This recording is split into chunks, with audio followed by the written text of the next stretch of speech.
அல்லாஹ் முனாஃபிகூன் என்னும் சூறாவில் முனாஃபிக்குகள் நயவஞ்சகர்கள் பற்றி எச்சரிக்கை செய்கிறார். இந்த சூறாவில் மட்டுமல்லாமல் குர்ஆனின் பல்வேறு இடங்களிலும் இவர்களை பற்றிய எச்சரிக்கைகள் உண்டு. இருமுகம் கொண்டவனைத்தான் முனாஃபிக் என்று சொல்லப்படும். அவர்கள் ஒருபுறம் ஒரு விதமாகவும் இன்னொரு புறம் வேறு விதமாகவும் பேசக்கூடியவர்கள், உள்ளொன்றும் புறமொன்றுமாக பேசக்கூடியவர்கள்.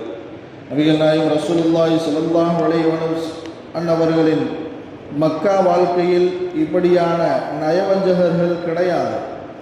மதீனாவுக்கு அவர்கள் வந்ததற்கு பிறகுதான் இஸ்லாமிய கட்டமைப்பு வளர்ச்சி ஆகியவை தொடங்கியதற்கு பிறகுதான் நயவஞ்சகர்களுடைய எண்ணிக்கை சமுதாயத்தில் உருவாக ஆரம்பித்தது. இவர்கள் முஸ்லிம்கள் என்ற பெயரிலேயே இருந்து கொண்டு முஸ்லிம்களுக்கு எதிராக செயல்பட்டவர்கள். திருக்குர்ஆனில் சுமார் 340 இடங்களில் நயவஞ்சகத்தனத்தை பற்றி அல்லாஹ் எச்சரிக்கிறான். பக்ரா சூராவின் ஆரம்பத்தில் மோமின்களை பற்றி 2 வசனங்களிலும், காஃபிர்களை பற்றி 2 வசனங்களிலும், அதை தொடர்ந்து முனாஃபிக்குகள் பற்றி 13 வசனங்களிலும் அல்லாஹ் கூறுகிறார்.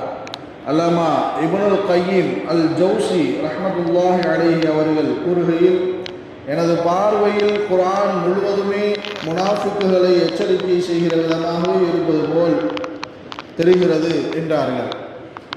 அல்லாஹ் குர்ஆனில் ஹுமுல் அதுவ் ஃபஹ்தர்ஹும், இவர்கள்தான் உன் பகைவர்கள், ஆகவே இவர்களிடம் நீ எச்சரிக்கையாக இருப்பீராக என்று கூறுகிறார். மற்ற எதிரிகளிடம் குறிப்பிட்ட நேரம் காலம் வரையிலும் அவர்களுடைய தீங்கை எதிர்கொண்டால் போதுமானது. ஆனால் இந்த நயவஞ்சகர்களுடைய தீங்கு எந்நேரமும் எந்த இடத்திலும் எதிர்கொள்ள வேண்டிய தீங்காகும். அவர்கள் எப்போதும் முஸ்லிம்களுடனேயே இருந்து கொண்டு அவர்களை கண்காணித்து கொண்டும் எதிரிகளுக்கு அவர்களின் நிலவரங்களை சொல்லிக் கொண்டும் இருந்தார்கள்.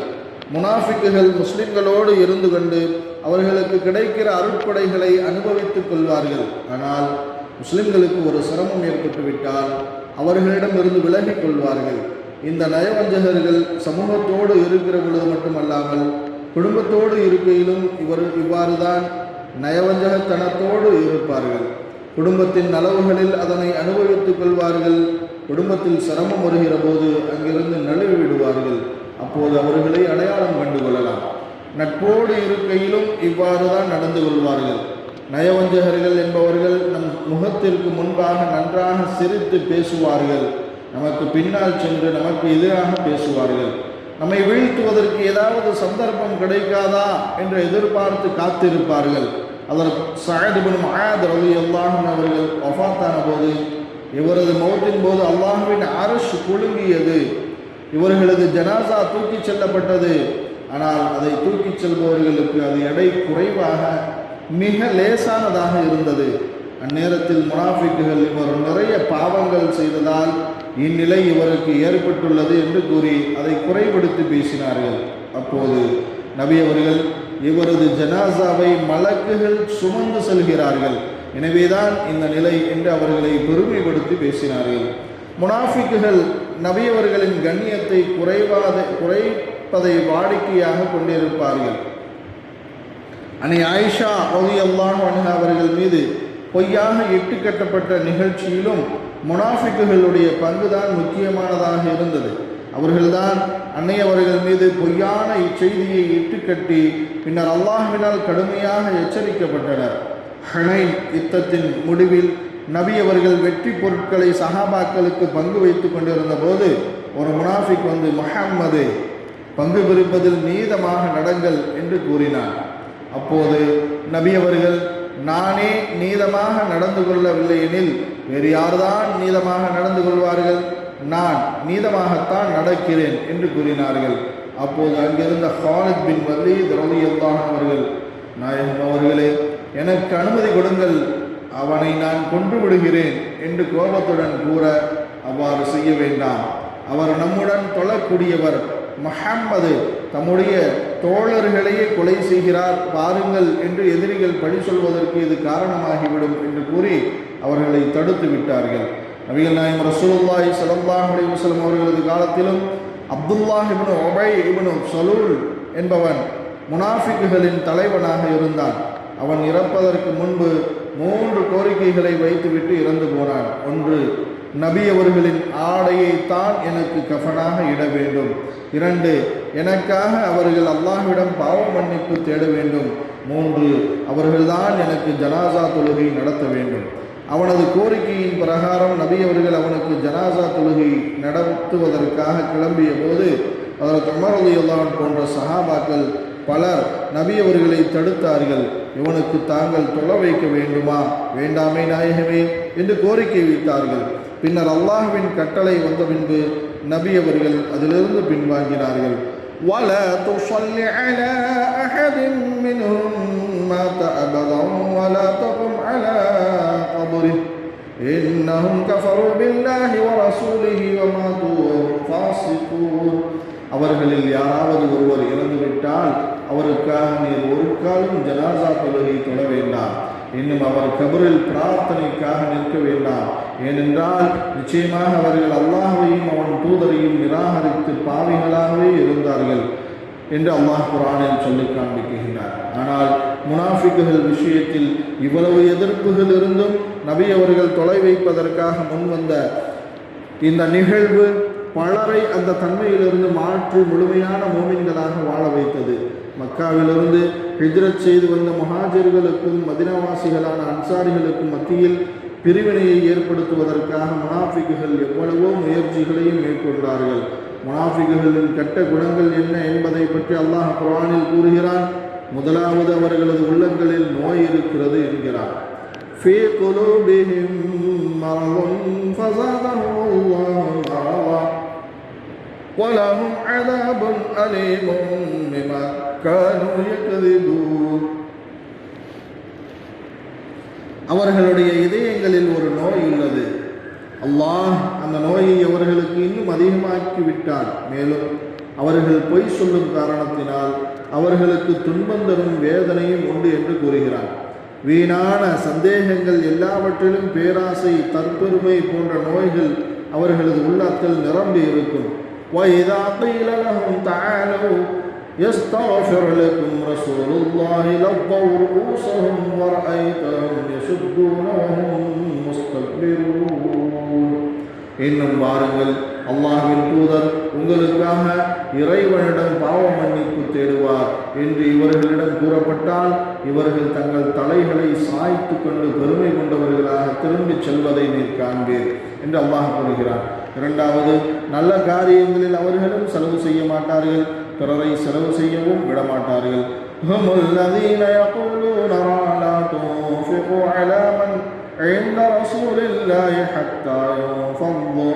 இவர்கள்தான் அல்லாஹ்வின் தூதருடன் இருப்பவர்கள்.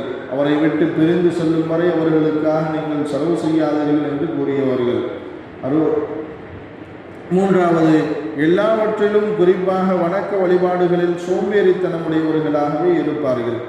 இன்னல் முனாஃபிகீன யுகாதிஊன அல்லாஹ வஹுவ காதிஊஹும் வஇதா காமூ இலஸ் ஸலாத்தி காமூ குஸாலா. நிச்சயமாக நயவஞ்சகர்கள் அல்லாஹ்வை வஞ்சிக்க நினைக்கின்றனர், ஆனால் அவன் அவர்களை வஞ்சித்து விடுவான். தொழுகைக்கு அவர்கள் தயாராகும் பொழுது சோம்பலுடையவர்களாகவே நிற்கிறார்கள் என்று அல்லாஹ் குர்ஆனில் கூறுகிறார். நான்காவது, எந்த காரியத்தையும் முகஸ்துதிக்காக பிறருக்கு காண்பிக்க வேண்டிய உலகாதாய தேவைகளை முன்னிட்டே செய்வார்கள். இறைவனுக்காக செய்தல் என்ற இஹ்லாஸ் அவர்களிடம் இருக்காது.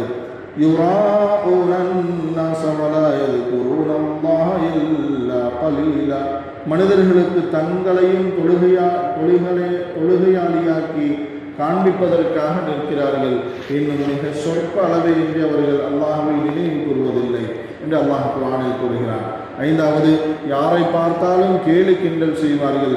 وَإِذَا لَقُوا الَّذِينَ آمَنُوا قَالُوا آمَنَّا وَإِذَا خَلَوْا إِلَى شَيَاطِينِهِمْ قَالُوا إِنَّا مَعَكُمْ إِنَّمَا نَحْنُ مُسْتَهْزِئُونَ.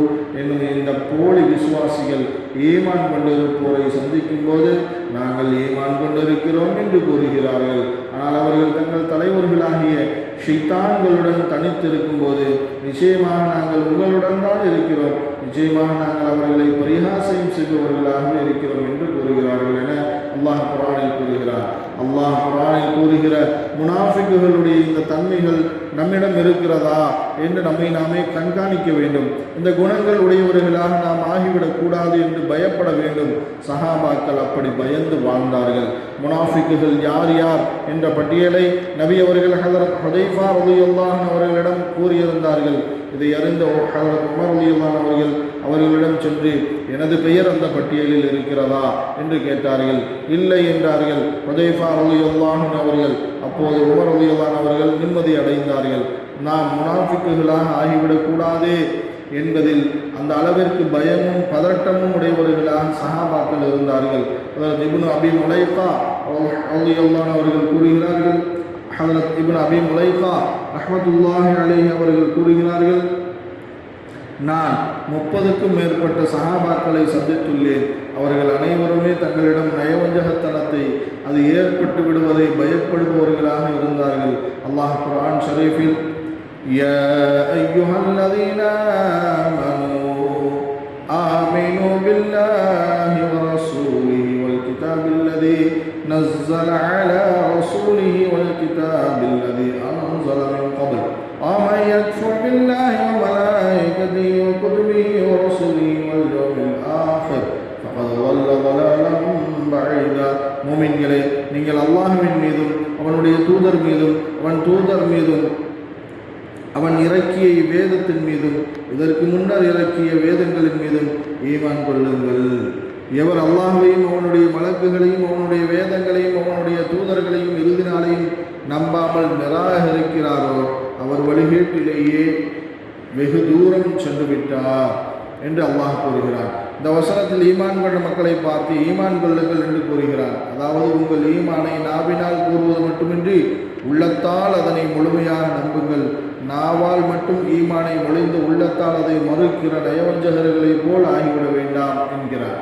இதனால்தான் கியாமத் நாளில் முதலில் முகம் குப்புற இழுத்து கொண்டு போய் நரகில் போடப்படுகிற மார்க்க அறிஞர், தனவந்தர், உயிர் தியாகி ஆகிய மூவரும் இஹ்லாஸ் என்னும் மன தூய்மை இல்லாததின் காரணமாகவே நரகில் போடப்படுகின்றனர் என்றார்கள் நபிகள் நாயகம் ரசூலுல்லாஹி ஸல்லல்லாஹு அலைஹி வஸல்லம் அவர்கள். இந்த ஹதீஸை அறிவிக்கிற போது அபூ ஹுரைரா ரலியல்லாஹு அவர்கள் தேம்பி அழுதவர்களாக அறிவித்தார்கள் என்று காண்கிறோம். அல்லாஹ் நயவஞ்சகர்களின் எல்லா விதமான இலை குணங்களை விட்டும் நம்மை பாதுகாப்பானாக. நமது ஈமானை களப்பற்றதாக ஆக்கி வைப்பானாக.